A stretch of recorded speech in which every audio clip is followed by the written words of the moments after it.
Hello YouTube, how's it going? It's Alan here from Monsters and Myths. I thought I'd do a quick follow-up video on the Trick or Treat Studios Part 1 Freddy Krueger Glove that I picked up last week. There's a video here on the channel where I'm reviewing it and comparing it to the NECA glove. A week into ownership, I'm still really happy with it. I think it's a great piece in my opinion.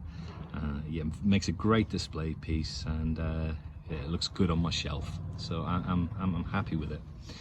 Now the only negative, as I pointed out in the previous video, is it didn't come with a display hand, unlike the NECA gloves, which do come with a little black plastic hand which you'd slide inside, and it allows the blades to sort of stand up in a a nice display position. So displaying these is a little bit of a problem. I guess you could just hang it on a wall upside down, or but I think it looks great upwards, like this. So I bought a mannequin hand. Let me talk you through this on Amazon. This hand in particular, I think it was about £12, and it works great. If you're interested in getting one of these yourself for your piece, send me a message or comment below, and I'll happily send you the link to the hand that I bought. Thumb fit's great, that finger great, that finger great, that finger great. The little finger was a little too close in there, just it would have still gone in, but I prefer a sort of slightly spread display position. I've heard that before. And what I did, just heated this finger on the joint with a hairdryer for a minute or two. Put my fingers in, pulled it apart, and heard that before, and put it under cold water, and it adopted a sort of slightly wider position. You could do that for any of the fingers, or if you wanted to bend them over that way a bit, it's fine. It's really not a problem with this particular hand, but it is sturdy enough. And it does come, if I can take this off there, it's got a hole in the bottom. This is just a figure stand, and you could just display it like that. You don't need that other part, like this. There. Yeah, you could easily just display it like that, which looks good. It's quite sleek, simple.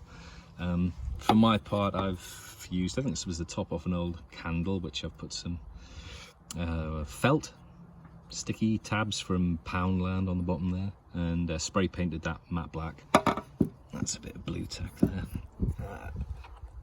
And just to make things a bit fancy schmancy, displaying it on top of that too, just makes it a little bit more imposing in the display. So yeah, I mean, there are various things you could do. Obviously this is flesh coloured, which perhaps you don't want. Excuse me, the neighbours are mowing the grass. You don't want, but you could put a red sweater section there, or you could spray paint this black if you wanted that to match in. Let's leave that up to you, that's entirely your choice. But for a basic, simple and inexpensive, this whole thing cost me, what, £12 for the hand. This was free off one of my wife's candles, and this was an old figure stand I had lying around. You can pick these up for a couple of pounds on Amazon or eBay if you don't have one of those, or find something adapt and overcome, something which is gonna go in its place instead. Toilet roll holder even, because the hand, the hole rather, goes all the way up to the knuckles, so you have quite an area to play with. So that's just my display idea for the Trick or Treat Studios Freddy Krueger Part 1 glove. Hope it gives you some tips, and if you do want to get one of these hands, let me know below and I'll happily share that link with you. Alright, that's me over and out. Take it easy, guys.